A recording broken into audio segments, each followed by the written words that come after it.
បើមានរបស់ចាស់ៗនៅផ្ទះឬក៏របស់ដែលឈប់ប្រើអីជាដើមហ្នឹងបងប្អូនកុំតាន់អាលបោះចោលទៅណាមកមើលវីដេអូនេះសិនហើយចាំទៅសាកធ្វើទាំងអស់គ្នាដំបូងឡើយខ្ញុំមកកាត់សាច់កណាត់កបោយនេះសិនហើយដែលខ្ញុំកំពុងតែកាត់ហ្នឹងគឺកៅអៅចាស់ៗដែលខ្ញុំបានឈប់ប្រើហើយចំពោះការកាត់ហ្នឹងដែរបងប្អូនកាត់ធ្វើម៉េចឲ្យស្របទៅតាមសភាពរបស់សាច់កណាត់មានន័យថាសាច់កណាត់បដ ாய் ទៅណាយើងកាត់បដ ாய் តាមវាទៅហ្នឹង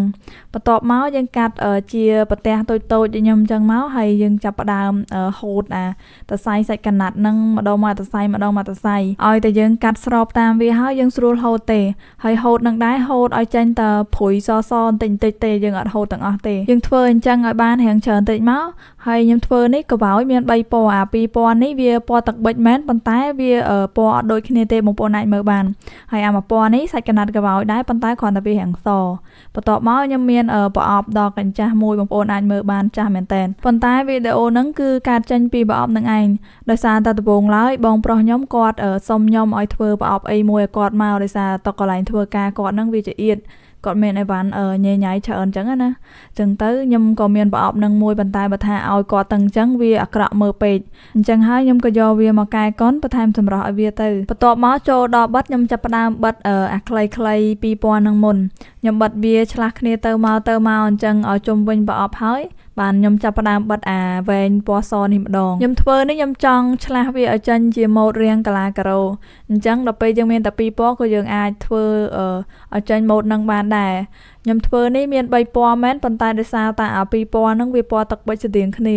អញ្ចឹងដល់ពេលធ្វើចេញមកអត់មានអីប្លែកទេដូចធ្វើតែ2ពណ៌ដដែលហើយការឆ្លាស់បើយើងគ្រាន់តែឆ្លាស់ធម្មតាអត់មានប្រើកៅបិទបន្ថែមទេវាអត់កើតទេវារេទៅរេមកខុសជួរពេញនឹងឯងអ្នកកំងបែបប្រញាប់យកអញ្ចឹងហើយអ្នកធ្វើក៏រាំងស្លន់ដែរដំបូងឡើយមានតែប្រអប់នឹងទេដល់ពេលរកអីមិនបានក៏នៅផ្ទះមានតែកៅអៅចាស់អញ្ចឹងហើយមានតែទៅរើកៅអៅចាស់នឹងទៀតហើយថងចំណុចនឹងដែរមានបងប្អូនខ្លះគាត់អាចនឹងគិតថាខ្ញុំនិយាយតែពីរបស់ដដែលហើយធ្វើចេញតែពីរបស់ដដែលហ្នឹងប៉ុន្តែគាត់អត់បានចាប់អារម្មណ៍ថាការធ្វើរបស់ខ្ញុំហ្នឹងហើយដែលបញ្ជាក់បានថារបស់ហ្នឹងវាមានអត្ថប្រយោជន៍ច្រើនយើងចង់យកទៅធ្វើអីក៏បានដែរតាមដែលយើងត្រូវការគឺអត្ថប្រយោជន៍ហ្នឹងវាអត់ចេះរីងស្ងួតនិយាយទៅអញ្ចឹងហើយបានខ្ញុំចេះតែព្យាយាមធ្វើអីដែលថ្មីប៉ុន្តែធ្វើចេញពីរបស់ចាស់ព្រោះដើម្បីជាការកំសាន្តអារម្មណ៍ដល់បងប្អូនយើងផងនិងជាពិសេសហ្នឹងគឺវាបានជាប្រយោជន៍ដល់បងប្អូនយើងទាំងអស់គ្នាផងហើយបើបងប្អូនគិតថាការធ្វើរបស់ខ្ញុំហ្នឹងវាល្អនិងមានអត្ថប្រយោជន៍កុំភ្លេច share ចែករំលែកទាំងអស់គ្នាអញ្ចឹងត្រឡប់មកវិញបន្ទាប់ពីឆ្លាស់ឲ្យចេញជាកាឡាការ៉ូហើយខ្ញុំមកបិទសាច់កណាត់ធ្វើជាតំណប់ខាងក្នុងប្រអប់នឹងម្ដងហើយតំណប់ខាងក្នុងនេះបងប្អូនចង់ដាក់ពណ៌អីក៏បានដែរមើលតែពណ៌ណាសមយើងដាក់ពណ៌នឹងទៅហើយការបិទនឹងដែរបងប្អូនព្យាយាមបិទធ្វើមិនឲ្យវារាបស្មើជាមួយនឹងប្រអប់ឲ្យវាមានភ្លីមានអីឲ្យត្រឹមត្រូវចឹងមកបន្ទាប់មកខ្ញុំយកกระดาษឡាំងនេះមកធ្វើបាតវាហើយកระดาษឡាំងនឹងដែរបងប្អូនមើលអាណាកាន់តែស្ដើងគឺកាន់តែល្អព្រោះថាបើយើងដាក់กระดาษឡាំងអាក្រក់វាធ្វើឲ្យប្រអប់យើងនឹងវាកាន់តែរាក់ទៀតហើយដល់ពេលកាត់กระดาษឡាំងត្រូវគ្រាន់តែសកចូលអញ្ចឹងទៅវាជាប់បាត់ហើយអត់ចាំបាច់បិទកៅបន្ថែមហើយដល់ពេលបាតនេះក៏យើងធ្វើដូចមិនដែរតែគ្រាន់តែបិទសាច់កណាត់ក្បោយម្ដងត្បិតតែกระดาษឡាំងហ្នឹងវាស្ដើងមែនប៉ុន្តែពេលដែលបិទហើយក៏វានៅឃើញកលាក់ស្នាមដែលយើងបិទហ្នឹងវានៅឃើញចំហអញ្ចឹងហើយខ្ញុំក៏យកខ្សែមកបិទផ្ចិតកន្លែងហ្នឹងបន្ថែមទៅខ្សែនេះខ្ញុំយកពណ៌សឲ្យដោយសារតើ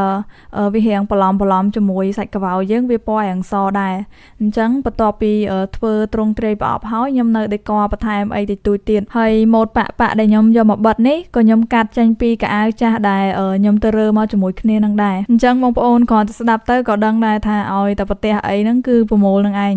ហ៊ានតែទុកប្រហែសហ្នឹងគឺប្រមូលខ្ទេចប្រមូលខ្ទីអស់ហើយអញ្ចឹងហើយបានឥឡូវខ្ញុំមានឈ្មោះហៅក្រៅមួយទៀតហើយបងប្អូនគឺយាយសម្រាមអ្នកផ្ទះក៏ដាក់ឲ្យអញ្ចឹងហើយខ្ញុំកំពុងតែគិតថាមើលទៅតិចទៀតហ្នឹងរកដូរឈ្មោះពេកដាក់យាយសម្រាមហើយឲ្យបងប្អូនសួរចំណាំ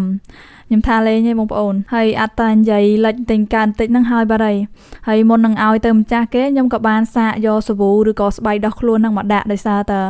ឃើញវារាងតំណងដែរអញ្ចឹងណាអញ្ចឹងវីដេអូនេះខ្ញុំក៏ដល់ទីបញ្ចប់ដែរជម្រាបលាបងប្អូនទាំងអស់គ្នាហើយយើងចាំជួបគ្នានៅវីដេអូក្រោយៗទៀត